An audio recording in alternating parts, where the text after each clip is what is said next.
Hi, everyone. Thanks very much for joining this kickoff webinar for the Nuclear Closure Communities Technical Assistance Program. We're going to wait just about a minute for additional attendees to join us, and then we'll get started.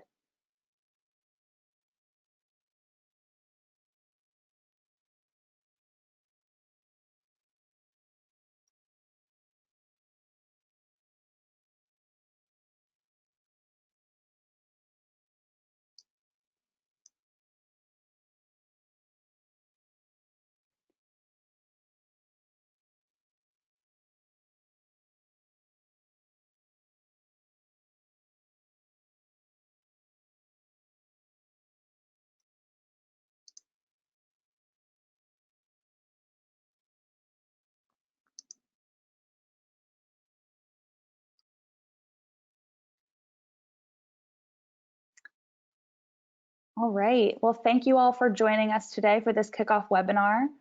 Today we're talking about the Nuclear Closure Communities Technical Assistance Program. My name is Jerry Mincer. I'm the Deputy Director of the Economic Development Team at Smart Growth America.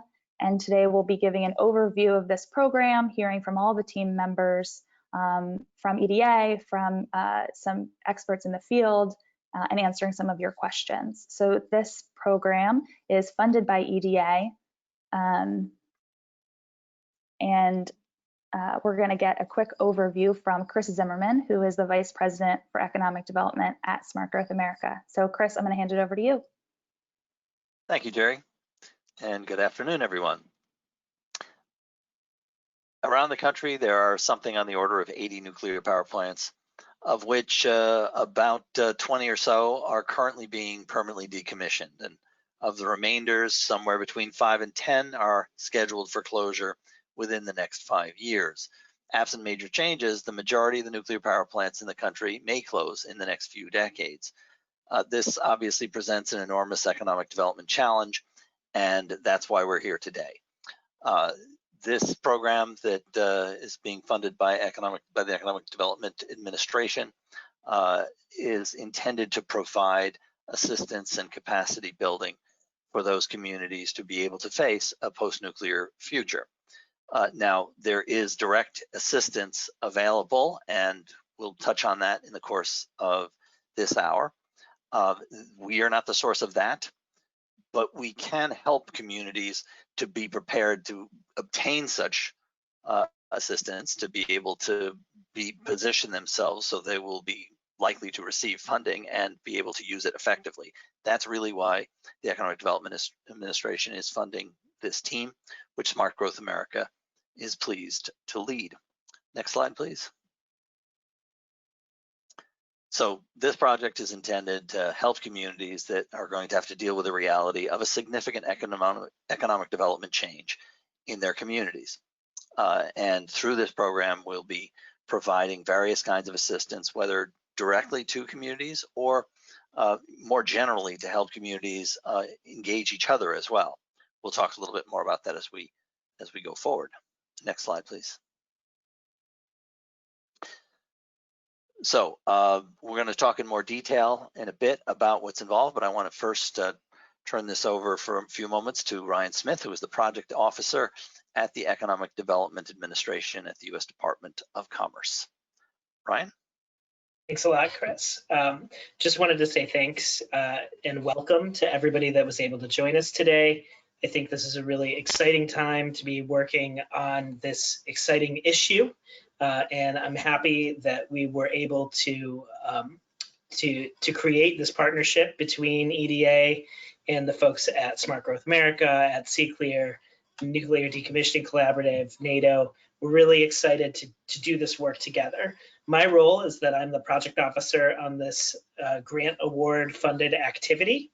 So we, EDA, are leading the federal economic development agenda by promoting innovation and competitiveness, preparing American regions for growth and success in the world economy. And so part of what EDA's mission space is to provide this kind of technical assistance for our stakeholders in order to help them adjust to new economic realities. And this is a particularly Important one for us.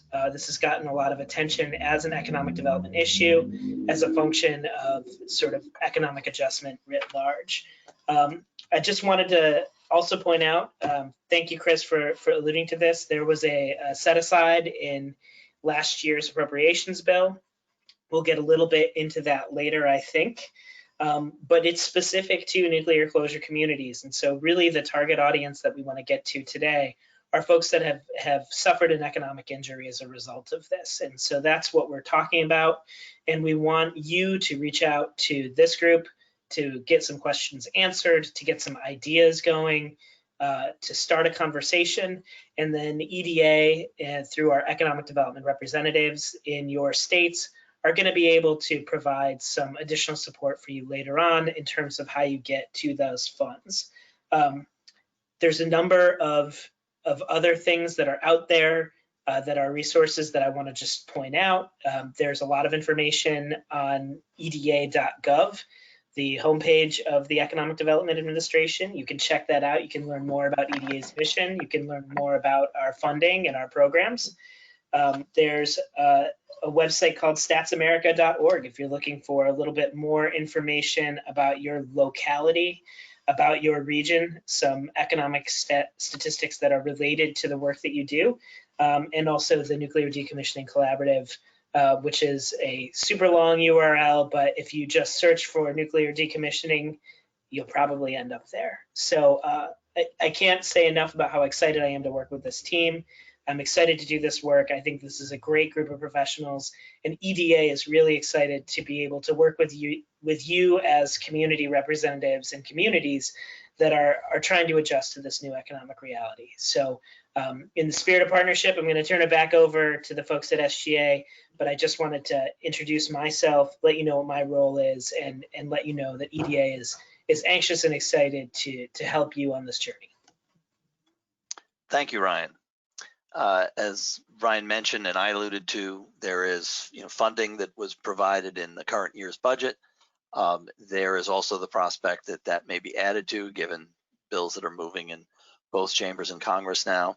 And those are obviously sources that communities facing these challenges are going to be interested in applying for. There are also other potential channels. The goal of this program is really to help the community be in a strong position to apply, to be successful in applying for whatever aid can be got, and to successfully deploy funds that may be secured. We're going to do this through a number of different ways. We can provide a variety of different kinds of assistance with economic analysis, help on SEDS, stakeholder outreach and organizing, redevelopment considerations, and a range of other things. I'm going to talk a little bit more about the specifics with regard to our team, but what I want to do right now is introduce the 4 partner groups that are part of this, and I'll start with us, and then I'll hand it to each of my colleagues to tell a little bit about what they're going to be doing. So Smart Growth America is a national organization that envisions a country where no matter where you live, who you are, you can enjoy living in a place that is healthy, prosperous, and resilient. We do this through technical assistance, through advocacy, and through thought leadership. We've worked in hundreds and hundreds of communities all around the country, working with many of them on economic development challenges that stem from some big kind of shock, like the closing of a factory, a plant, a military base, and to some degree, a nuclear power plant closure is a similar kind of event. And so we're used to working with communities, providing a range of different kinds of services and assistance combined in different ways depending on what's needed, including economic and fiscal analysis, market assessments, zoning and land use audits, complete streets implementation, placemaking, a variety of things. You've met me and Jerry, who are on this call. We have a group of other people on our team who will be working on this as well, providing a range of assistance. Also on the team, we have, as I said, 3 other organizations, and I want to give each of them a chance to introduce themselves and say a little bit about what they'll be doing. First, to the Nuclear Decommissioning Collaborative and Jim Hamilton. Thanks, Chris. Good afternoon and good morning to my West Coast friends. So we're a nonprofit. Our goal is to improve decommissioning outcomes for everybody. This is our second phase of work with EDA. We bring I think a good level of experience, a broad base of experience to this work. Myself, Chip Cameron's former NRC Office General Counsel, understands that framework pretty well. And Cindy Winland's done a ton of work in coal communities in the Midwest, helping them understand the situation they're facing and finding productive pathways out. So together we're excited to be here and be part of this team. Next slide. Our recent work revolved around interviews and research throughout this country on decommissioning nuclear power plants. It resulted in a publication that was released last month. It's on our website on the right-hand side there, Socioeconomic Impacts from Nuclear Power Plant Closure and Decommissioning. Our primary learning sort of boiled down to the 5 major phases that all communities go through when they experience a closed nuclear power plant. And we're going to use this framework to guide our work for the duration of this engagement with EDA, with the folks on this call. And we look forward to being part of the team. Thanks, Chris.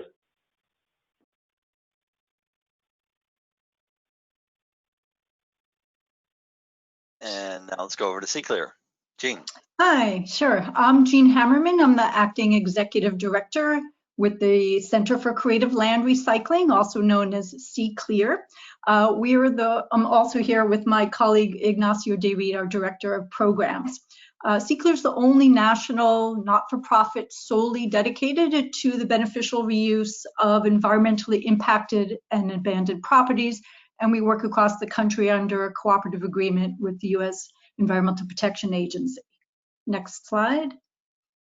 And so each year we provide technical assistance to hundreds of communities, and we help secure millions of dollars of EPA grant and train thousands of economic development and land reuse professionals through webinars and local convenings to overcome redevelopment challenges and to revitalize communities. And environmental justice and equity and sustainability is really a core tenet of our work.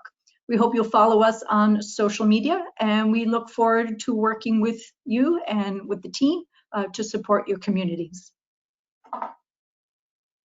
Thank you, Jean. And now over to our fourth partner, the National Association of Development Organizations Research Foundation, and Brett Schwartz. Yeah, thanks so much, Chris. And hi, everyone. This is Brett Schwartz with the NADO Research Foundation. We're really honored and excited to be a part of this team to support nuclear host communities and the resilience planning efforts. The NADO Research Foundation is the nonprofit research affiliate of the National Association of Development Organizations, or NADO, which represents regional development organizations all across the country, including the National Network of Economic Development Districts, or EDDs. So EDDs are multi-jurisdictional, most often multi-county planning and economic development organizations that serve as the key delivery mechanism for EDA and other federal agencies. So these public-based entities play an invaluable role in fostering intergovernmental collaboration among federal, state, and local officials. They deliver and manage federal and state programs, and they work to solve area-wide issues and to address the fundamental building blocks required for competitive and sustainable communities and economies.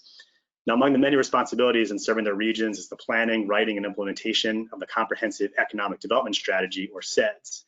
And CEDS is a locally based, regionally driven economic development planning process and document that really creates the space for your region to identify its strengths and weaknesses and bring together a diverse set of partners to generate good jobs, diversify the economy, and spur economic growth. So in a nutshell, the CEDS is really your region's roadmap to economic prosperity. So one of our key goals on this project is to support EDDs and their local communities better incorporate effective economic development strategies into the CEDS and to address the local and regional challenges created by nuclear power plant closures. We're also in the 4th year of an EDA-supported project called Stronger CEDS, Stronger Regions, where we've worked very closely with districts all across the country to support their CEDS efforts. Through that program, we've developed a mix of educational resources and training materials on all things related to the CEDS. So feel free to reach out to me directly or to learn more on our CEDS Clearinghouse website at cedscentral.com. So I hope all of you on the call have had the opportunity to engage with your local EDD and participate in the CEDS process. If not, now's a great time to start those conversations and learn more about how you can collaborate and partner on grant writing, project implementation, and much more. So please get in touch if you're unsure about what EDD serves your region, and I'm happy to make those introductions. So in summary, we'll be delivering training and guidance on topics including economic resilience, diversification, rural wealth creation, and SEDS best practices for EDD staff and local partners. So again, really grateful and excited to be a part of this project. I'm looking forward to connecting with you all soon. Thank you, Brett. As you can see, we are 4 nonprofit organizations with a lot of experience working on these issues, and together we hope to be able to help communities that are facing this challenge that is, for many of them, quite a big challenge, but something that can be a challenge that can be met, as we've seen in other communities where we've worked with around the country. So we've got a couple more things we're going to do today, one of which is to kind of get sort of on the ground example of why this is important. Before we do that, though, we also wanted to hear a little bit from you, so I'm going to turn back to Jerry Mincer. Thanks, Chris. So you just heard about our team, and we wanted to hear a little bit about all of you that have joined us today. So I'm going to go ahead and launch a quick series of poll questions. And so the first one, it should be up on your screen now, which is, what is your connection to nuclear power plants?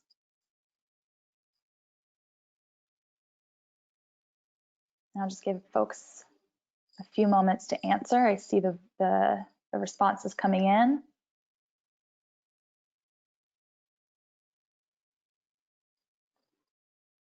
Just give it one more moment. Thank you all for your responses.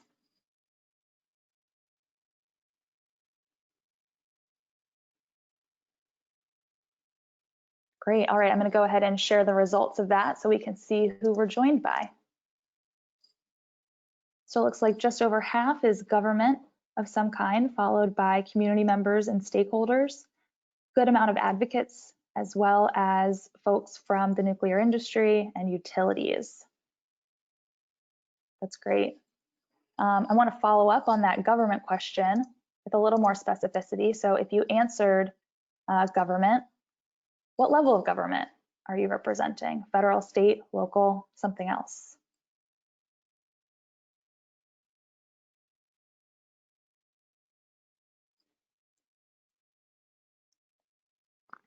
Give folks a moment or two to answer that question.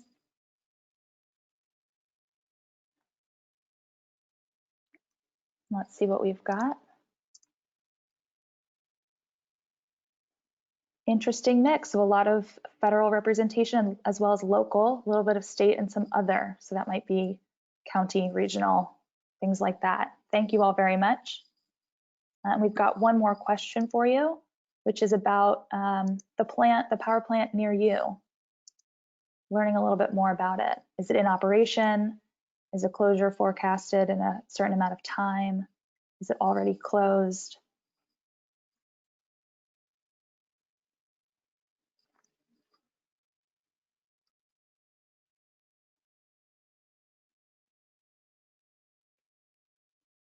Responses are still coming in.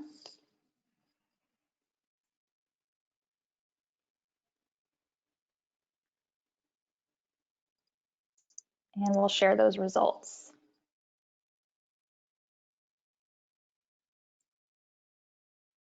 Interesting mix here too. Thank you all very much. It's good to know who we have on the call and sort of what we can expect from this audience. All right, so we're going to go back into our slides.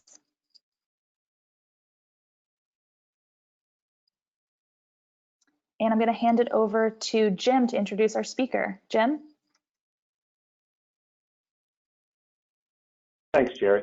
So we thought it would be useful to sort of, for this webinar, to provide some, to offer some insights from somebody who's actually gone through this. And I've been working with Chris off and on for a long time, and he's been working out of Vermont at the Windham Regional Commission for over 10 years. He's lived the Vermont Yankee experience, and I can think of nobody better to sort of give an overview of nuclear plant closure and coming out the other side from a community perspective than Chris. So I'm just going to turn it over to Chris Campany and keep my fingers crossed the technology works. There he is. Take it away, Chris. Thanks, Jim. Appreciate the opportunity. Greetings, everyone. So one of the things before I start on the nuclear discussion, I'd like to frame this conversation of suggesting you really think about this as any major employer in your community that has strong economic ties to jobs, also to incomes earned, then also to the fiscal well-being of local governments, especially local governments. In some cases, it could even extend to state too. So I'm going to talk specifically about nuclear, but this could apply to any major employer.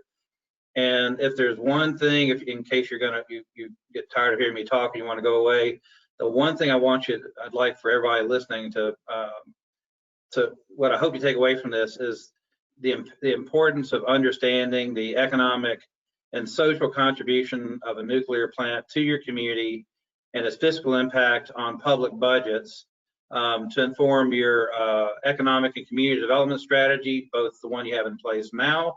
If you don't have one now, you'll want one. And then also for when the plant closes, for whatever reason that might be.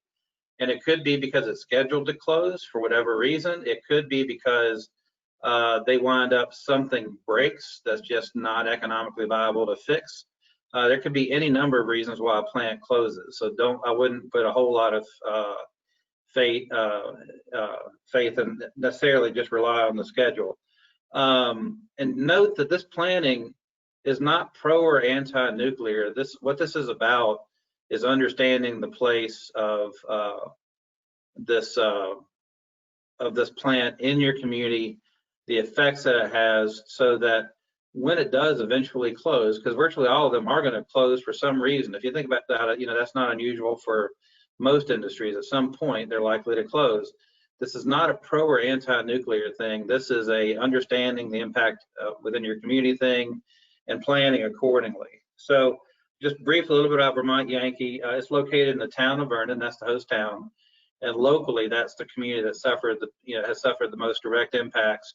But it's a boiling water reactor originally constructed in 1972 to produce 500 megawatts of electricity, but was later upgraded to produce 620 megawatts. And in 2002, the plant was purchased by Entergy Vermont Yankee, which made it a merchant plant rather than a public utility at that point. And in August 2013, Entergy announced it would cease operations and close VY during the fourth quarter of 2014 due to economic factors. And on September 23rd, 2013, it notified the Nuclear Regulatory Commission of its intention to permanently cease power operations, and actually ceased operation on December 29th of 2014. Now, Vermont Yankee employed about 623 employees. 167 of those resided in Massachusetts, 210 in New Hampshire, and 238 in Vermont. So while a lot of the biggest direct impacts were in Vermont, this was actually a tri-state and really a tri-county issue. So as you think about this, you'll want to look at the job shed related to the plants and the broader economic impact. So one thing I want to note about our particular circumstance, meaning Windham Regional Commission, we have no fiscal ties to Vermont Yankee. In Vermont, there is no county government. We're the Regional Planning Commission for 27 towns in Southeast Vermont, but we have no taxation authority. I recognize that a lot of the local governments that are on here may have taxation authority. And what I'm going to talk about, some of these conversations may be difficult to have because you may be trying to constantly negotiate your tax position with the plant. But my hope is that having direct fiscal ties to the plant will enable you to, won't hamper you from wanting to have these conversations that you need to have. And if anything, if you do feel like it'd be an awkward conversation to have with the plant about, an eventual closure and what the impacts are going to be, that's all the more reason to understand what the effect of that plant has in your community, what the impact is going to be if it closes. So we benefited from, in Vermont, the operation of Vermont Yankee was, there was support for it and there was opposition to it. The Windham Regional Commission actually took a neutral position to try to facilitate conversations among the different parties. what that led to, and I'd love to say that we knew this was going to be a benefit, but to some extent this happened accidentally, was we participated in a number of state permitting dockets related to Vermont Yankee. And what the commission decided to do, this was actually before I arrived here more than 10 years ago, was focus on recognize that the plant will close eventually, because especially nuclear plants have a life cycle. What would be the impacts when that plant eventually closed, and what was in the best interest of the region economically, and then also when it comes to decommissioning, what's going to be in the best interest of the region when it comes to site decommissioning and restoration. And so that was the commission's focus. And because of that, we collected a lot of information about economic impacts, who worked where, how many people worked for the plant. And a lot of this information actually came from the plant itself. As it would submit the proposals, it would produce and share economic impact analyses. And so we were able to glean from them what they felt their economic impact was within the larger region. And that was a huge benefit, because what happened was when Vermont Yankee announced it was going to close, we already had in hand the information about how many employees were actually employed in each town. We knew what they were paying in taxes to the town of Vernon. And what we knew was in our rural region, the economic impact was outsized. Vermont Yankee employed only about 1% of the working age people here in the region, but it contributed about 5% of the earned income within the region. Average salary at Vermont Yankee was over $100,000 in a region where in 2010 the average income was closer around $44,000. So we knew that when it closed, it was going to have an economic impact both directly and indirectly. So one of the things that I would encourage everybody to do is build your knowledge base about the socioeconomic role of that major employer in your community and what that employer intends to do when it ceases operation. Now, one of the things you'll want to know about nuclear plants is the employees that work there are in very high demand. And so unlike the closure of, say, an auto manufacturing facility or a coal mine, oftentimes when a nuclear plant closes, a lot of those employees will actually will go to other plants, either within the ownership of the company that closed the plant or to others. And how a plant closes is very important, because the Nuclear Regulatory Commission allows them to either do prompt decommissioning or what's called safe store, which is basically deferred decommissioning. And you'll see this chart up now. And what we had advocated for, but this wasn't within our control, was what's called prompt decommissioning, or what's called decon there on the slide. And if you notice, what you see there is a more gradual decline in employment over time, because under the idea is that under a prompt decommissioning scenario, and this is information actually provided by Entergy Vermont Yankee at the time, that employment decline over about 10 years is much more gradual. So those legacy employees stay there for a longer period of time, help decommission the plant, and you have more of a multi-year phased approach.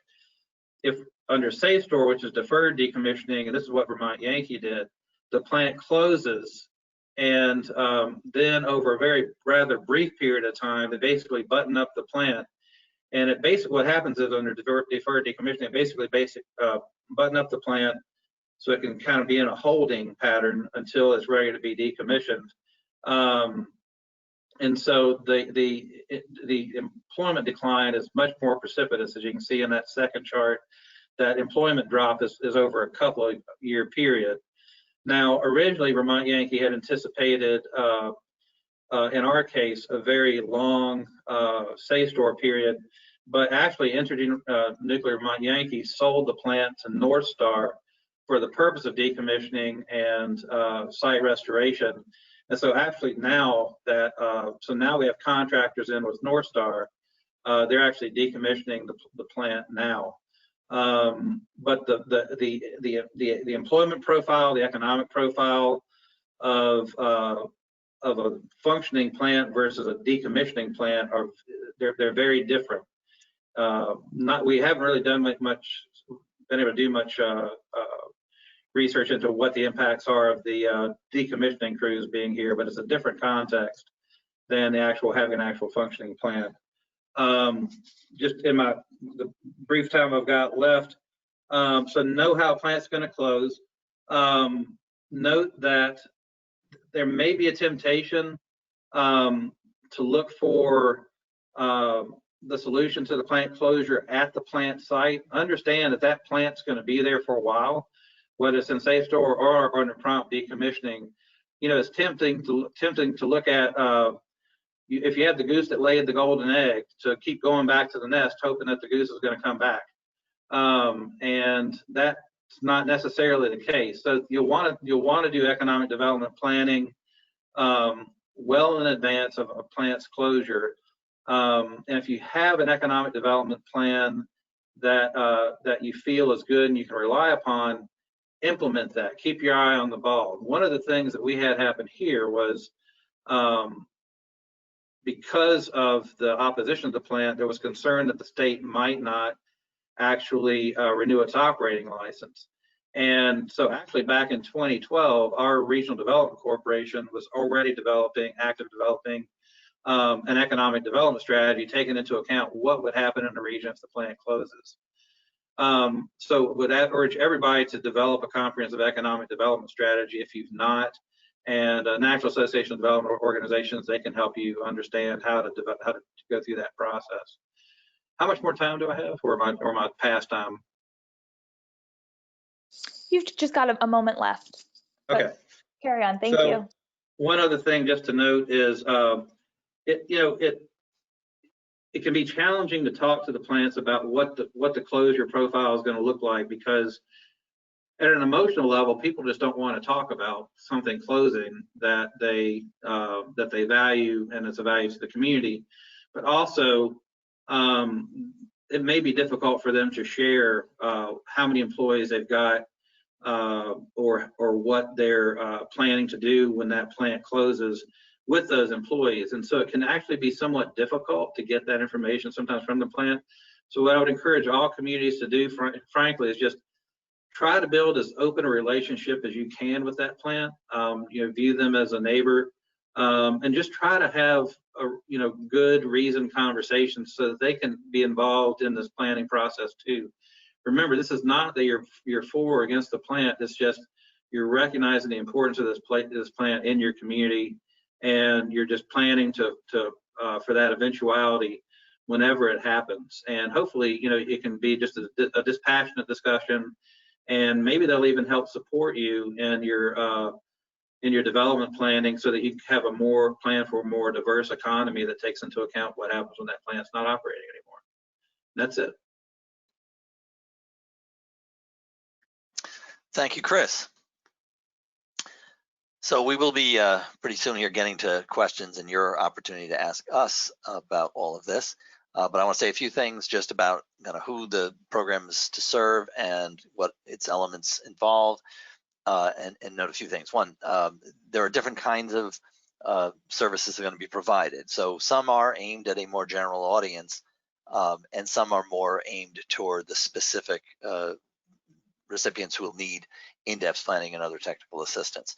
That latter is aimed at municipalities and people involved in communities and policy making for a town, a county, a region, other key stakeholders who are involved in one way or another in the communities that have to deal with the challenge of a pending or current nuclear power plant closure.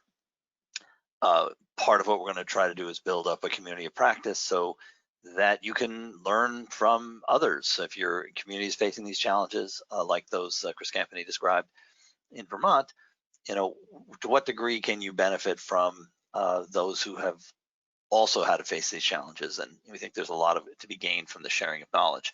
So part of that will be involved. So there'll be things coming like webinars and newsletters that will be broadly available. We will be launching a newsletter in the coming weeks. There's, again, the opportunity for direct in-depth assistance, and we'll let you know about how to let us know if you're interested in that. And we'll be moving forward with a lot of the different elements of this in the weeks to come. And Jerry will tell us a little bit about what's coming next.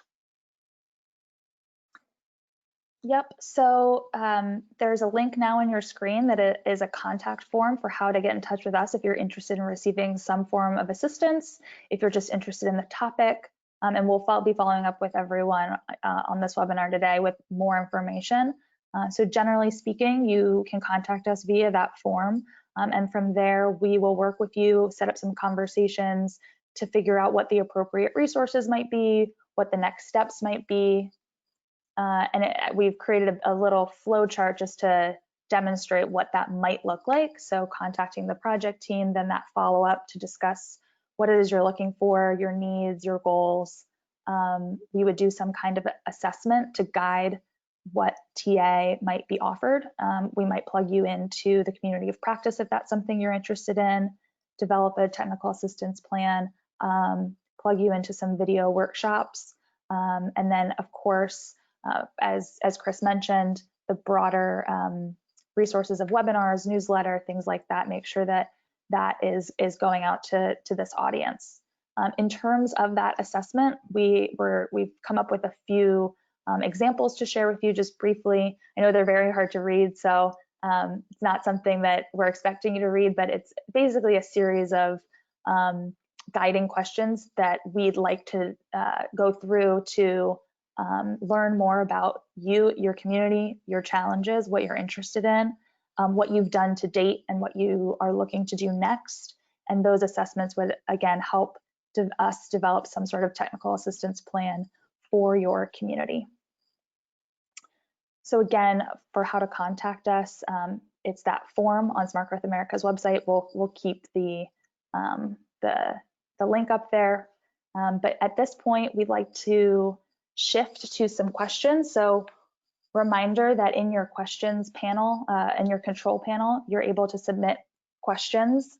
And we've had a few come in during the webinar. So I'm going to start with a question that perhaps Ryan can answer, which is, what are the resources available from EDA? How much of the 15 million closure funding has been awarded to date? So the EDA resources that came in fiscal year 2020, so last fiscal year, that appropriation was finalized in December, and that awarded $15 million to EDA. The technical assistance that was awarded, the technical assistance award that is part of the program that we're talking about and listening to now, that comprised about $1.5 million to support those goals over the next 2 years. And the remainder, so $13.5 million, is available for project implementation. Some of that has been awarded, some of that has been, is in the pipeline now. So there are communities that have to EDA and are working with the EDA regional offices and their economic development representatives. So I couldn't give you an exact dollar figure about what is available of it remaining from last year. I do know that in both the House Appropriations Bill that was passed over the summer and in the Senate bill that was posted earlier this week, about the same range of resources are sort of expected to end up in an enacted budget. We don't have any money now, just being very clear about that. There isn't any new money as of right now, but it's obviously trending that way in discussions between the House and the Senate for additional resources this year. Thanks, Ryan. Another question, which I'm going to answer, is there a fee for this assistance from Smart Growth America, from the Nuclear Decommissioning Collaborative, other organizations? And the answer is no. We are funded by EDA to provide this assistance at no cost to the communities that we are working with. And we've gotten another question. For communities seeking funding where plants are already closed, and Ryan, this may be you, Jim, this might also be a you question. Is there a sunset period after which funding can't be accessed because the closure was too long ago? And then a second part to that question is what are the key indicators that EDA looks at for economic distress in a community? So a two-part question. Good two-part question. The short answer is no. There is no sunset period. So if you're a community that is facing a legacy of a nuclear closure, that is certainly within the bounds of the language that EDA has put out into the Notice of Funding Opportunity. So there isn't a sunset period. This is not time bound. And so the good news there is that for communities that have a legacy of closure and are dealing with sort of a long tail of those effects, yes, you're able to make that case. What's critically important about this is that you tie the impact of the nuclear closure and those longstanding impacts to the injury of the nuclear closure. So just ambient economic distress is not going to make you automatically eligible for any of the nuclear closure community funds. What's critical about understanding that is that you have to tie those negative impacts of the closure to that closure, and that determines sort of how you characterize your competitiveness around those ideas. In terms of economic distress, so sort of setting aside the special need of nuclear closure communities, in order to qualify for EDA assistance, economic distress is usually required. And that's a function of the Public Works and Economic Development Work Authorization Act under PWEDA. So the most critical pieces of data for demonstrating economic distress are unemployment and unemployment rates of 1% or higher, the national average of the last 24 months, and then per capita income. So 80% or lower of the per capita income on a rolling 24-month basis. That is what we use to generally talk about our economic distress measures and economic distress qualifications.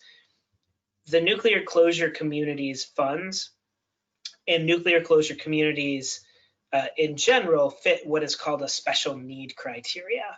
And so if you can demonstrate an economic injury that comes from the nuclear closure, whether you're the host community or an adjacent community within the job shed, those sorts of things, that's how you make your case. That's how you talk about the impacts of the nuclear closure on your community or your county or whatever the local unit is that you're trying to create a case for.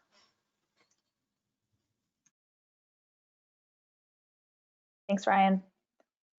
The next question is, what are the primary outcomes that communities should be trying to accomplish through this process as a local nuclear power plant, as a power plant is closed? And Jim, you want to start the answer to that, and others please chime in as you'd like. Sure, I'm happy to start, Jerry. So I think the operative phrase here is, or the operative couple of words in this question is as the nuclear power plant is closing. I think the first thing we got to understand is to model the impact of that. Data is really important here. I think we heard it from Chris. Oftentimes, and it's not unique, oftentimes host communities are unaware of the impact the plant has during its operation on the local and regional economy. There's a general assumption of what the operating plant contributes, but those data are not necessarily available or readily understood.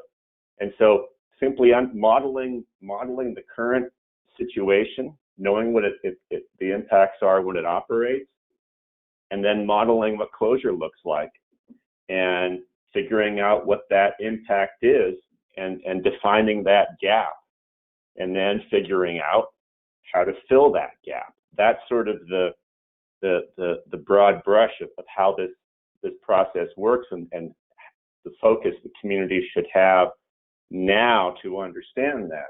And as we say in our report, they're going to go through a process and a learning curve every step of the way through that, but data and understanding it are really important. I'll turn it over to Chris for some more thoughts on this. Yeah, I'll just add, our counterpart down in Massachusetts, Franklin Regional Council of Governments, actually had the funding to hire the UMass Donahue Institute to look at both the direct and indirect impacts on jobs. And what they found was, as I noted, Vermont Yankee directly employed about 623 people, but their estimation was once the plant shuttered over, I'm trying to remember exactly the year period, I want to say it was a 5-year period, we should actually anticipate the loss of about 1,200 jobs within the job shed. And this is because, in a rural area, the issue was the loss of income. So it's not only so you lose people it's not just jobs, you lose people when you lose a nuclear power plant, but you also lose their incomes. And so that was a big chunk of money that left with those people.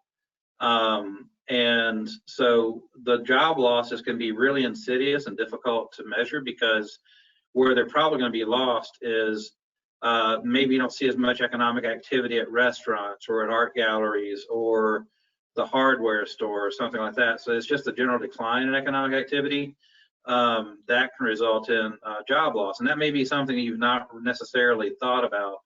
So it's good to try to model that, but also, not just in response to the plant closure, but to really create that sense of urgency within your community about the need to diversify your local economy beyond the plant, which can also inform your other community development investments that you need to make, and other things to try to make your community more economically resilient.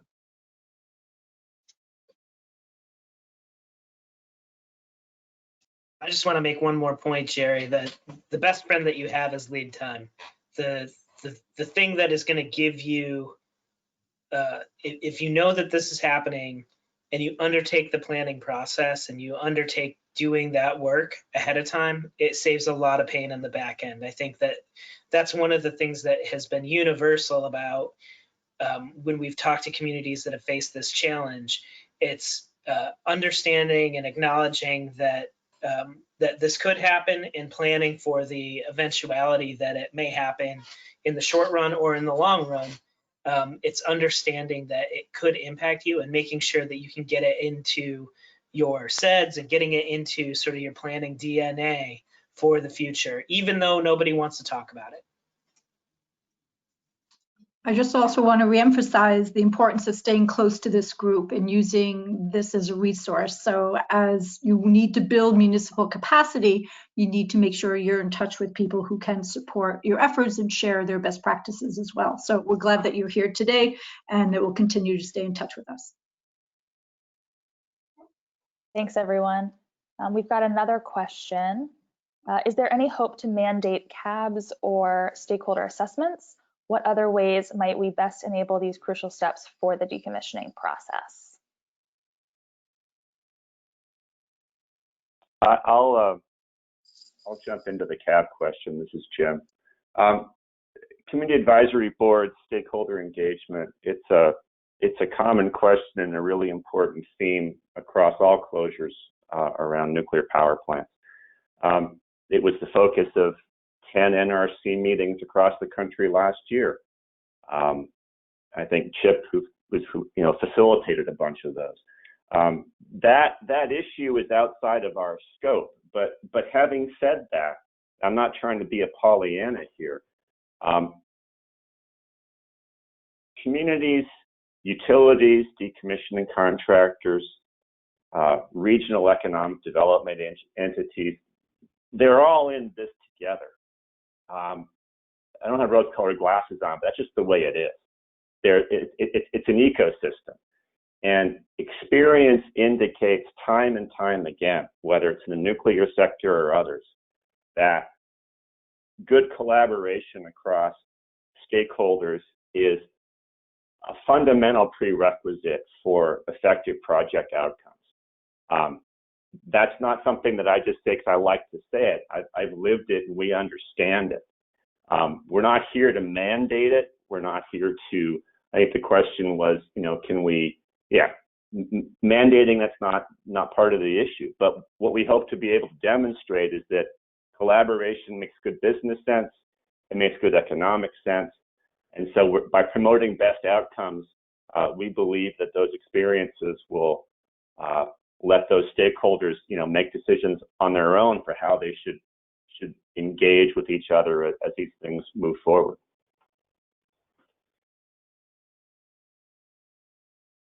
Thanks, Jim. We've got another question. How or does this tie into the Stranded Act? Yeah, this is Ryan. This isn't really that related to the Stranded Act. The Stranded Act is sort of a separate, it's sort of a separate railroad track that's going maybe to a similar destination. I think the difference between this work and the work that's contemplated under the Stranded Act is that this is funded for economic adjustment, right? This is to help communities plan for and implement solutions that are going to maybe pivot the focus away from the site and more toward existing other local assets or existing clusters within the region that are more focused sort of away from the property itself and looking for other economic development strategies, as Chris said, economic diversification, trying to build on your strengths in other ways, not really as focused as much on the site itself or on the waste itself, but to really go through the planning process, to really go through the strategizing and to develop a strong business case for how the community is going to pivot or move forward in a different direction.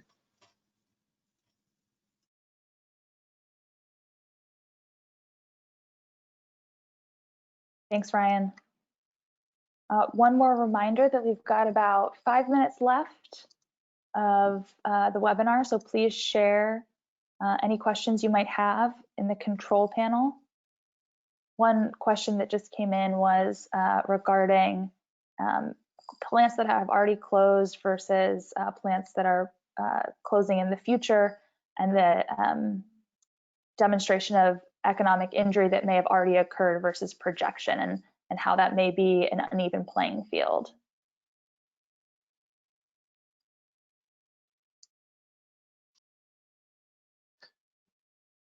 If the concern, this is Chris Hammerman, if the concern is that there's some work that has to be done, and Ryan can address whether that really is a disadvantage to those communities that have already had closure. But in any case, if the concern is that some work needs to be done to demonstrate the need, that's the kind of thing we can probably assist with through this program. Ryan, did you want to say anything about that? Yeah, that's a great point, Chris. I think that's one of the reasons that this work is so foundational is that we, EDA, folks who are working in the space, recognize that, while there are 80 some communities that have this challenge and this opportunity, all of those places are in a different place themselves, right? Each one of these things has its own context. And that's why I think it's so important that we talk about the network and we talk about trying to build a community of practice and identify best practices and really help places that may feel isolated, right? These issues are not isolated they're isolated in a geographic sense, but they're not isolated in an economic development sense. These are happening sort of all over the country. If you look at that map that's up on the Nuclear Decommissioning Collaborative site, right? I encourage you to go there. I encourage you to look at these places. These are towns that you've heard of. These are places that you know about. These are companies that you've heard of. This is not happening in isolation. And so I do think that one of the really important pieces of the technical assistance and why we believe that this technical assistance is so important for these communities and for you as stakeholders is because you are experiencing this differently at each place in the economic development readiness continuum. All of those things are happening at different points in time. And so I do think that there might be a conversation around competitiveness, but I wouldn't say that just because a plant closed a long time ago that there isn't a competitive reason for that. I think that there's a lot to be said for just having the conversations and having the discussions, and we'll see where those conversations take us. I would add to that too, that there could be some advantage to a community that's already had the impact, in that it may actually be easier to show you with Posthoc data and a little analysis what that impact has been. To emphasize one of the points that Chris Campany made, people may or may not be aware of the role that a big economic agent like a nuclear power plant for a host community plays. A lot of it is indirect. So, there's a multiplier effect for any big economic agent. If it might be a steel plant in one place, or a coal mine, or a military base, or a nuclear power plant. And the ultimate impact is not simply those people who are directly work for that one entity. It's all the effect of what they spend in the community and all the other ways in which their activities play out and affect all the other parts of the local economy. And that can be demonstrated. And if you're a community that has suffered this at some point in the past, it's often very possible to document the kind of impact that's had. So, I don't think that's at all insurmountable. And again, it's the kind of thing we might be able to help with through this program that the Economic Development Administration is funding. That's exactly right, Chris. I think that that's a really good point. And Chris Campany, you also alluded to this. In many ways, and there are nuances that are really important, because this is a particularly sticky set of circumstances for a number of communities. But in a lot of ways, this is somewhat of a classic economic adjustment, the way that EDA has seen it in the past. This is similar in many ways to the kind of work that EDA did under BRAC in the 1990s, base realignment and closure, if you're not familiar with that acronym. And it's similar to large plants closing in a lot of ways. There are nuances. There's some of this that is really different, and some of this is we're sort of taking in stride. But this is kind of what EDA does, and that's why EDA was called to engage on this. And it's exactly through that lens of large-scale employment, high-wage jobs leaving, and what impact that has downstream for these communities. I think there's one more question we want to get in, Jerry. That's right. Before we get to our final question, we've gotten some more general questions about follow-up. So we'll be sending out an email with the recording of this webinar, as well as any questions we want to clarify further, provide more details, contact information for all of us on the webinar today, and an opportunity for you to get in touch with us. I know there was also some interest about connecting with others on the webinar, and we'll need to do that on a more one-on-one basis. But if people submitted questions, we will be providing an answer subsequently. Yes, absolutely. So the final question is, how much of an advantage is this to very small communities with closures within the next 10 to 20 years? Is now the time for us to plan? Yes. There's vigorous nodding here, and I think Ryan's earlier statement that time is your best friend, lead time is your best friend, is the basic answer to this. The sooner you get planning and preparing, the better you're going to be able to handle a potentially difficult time. With enough time and enough planning ahead, you might have a smooth landing. But yeah, you can't get started too soon in planning for this kind of impact.